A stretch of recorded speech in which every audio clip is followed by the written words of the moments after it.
Pendant 40 jours, personne n'osait avancer. Des soldats entraînés tremblaient de peur. Un géant défiait toute une nation, jusqu'au jour où un jeune berger arriva avec une simple pierre et une foi capable de changer l'histoire.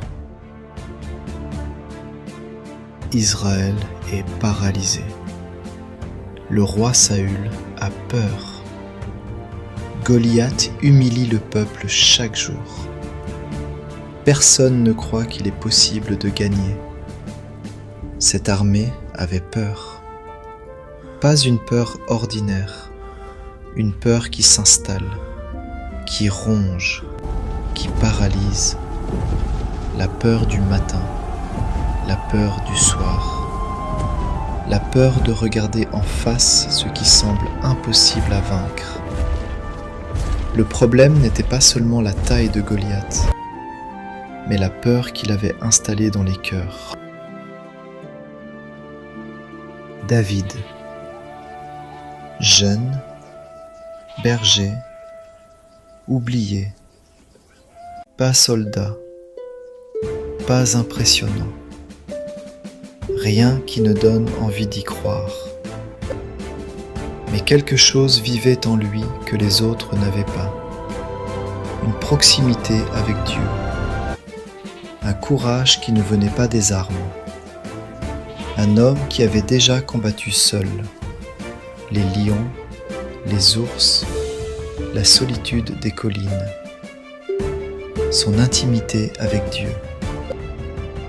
Pendant que les soldats apprenaient la guerre, David, lui, apprenait la confiance en Dieu. Goliath parle, chaque matin, chaque soir. Insultes, moqueries, humiliation, et Israël fuit, toujours. Puis David entend les paroles du géant, et il est choqué. Pas de peur, choqué.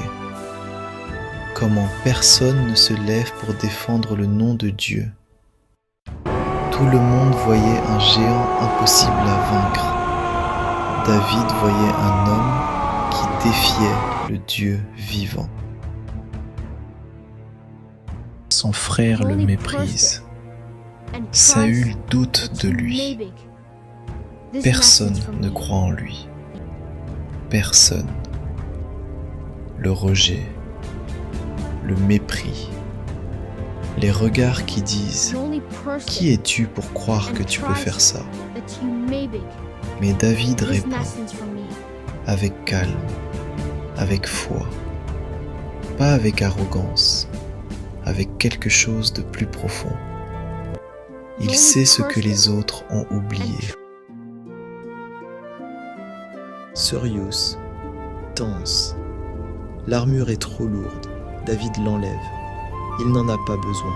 Ce n'est pas son outil. Il prend seulement ce qui lui appartient, sa fronde, 5 pierres lisses et une foi que personne d'autre ne peut porter à sa place. Le vent souffle. Les regards brûlent. Le silence est total. Les cœurs battent fort. Goliath rit. David avance. Goliath avançait avec arrogance, mais David courait avec foi, la pierre, le silence, le choc, et le géant tombe. Dans Goliath peut être la peur, la dépression, les dettes, la maladie, ou une bataille intérieure que personne ne voit. Mais écoute bien ce que l'histoire de David nous dit. Dieu utilise souvent ce que le monde sous-estime. David n'a pas gagné parce qu'il était le plus fort.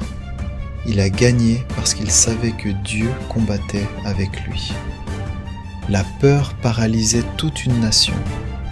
David, lui, voyait ce que les autres ne voyaient pas. Dieu choisit souvent des oubliés, des écartés, ceux qui n'avaient pas leur place. Le géant était grand, mais Dieu était plus grand. Ce combat n'était pas seulement physique, il était spirituel. Et le tien aussi.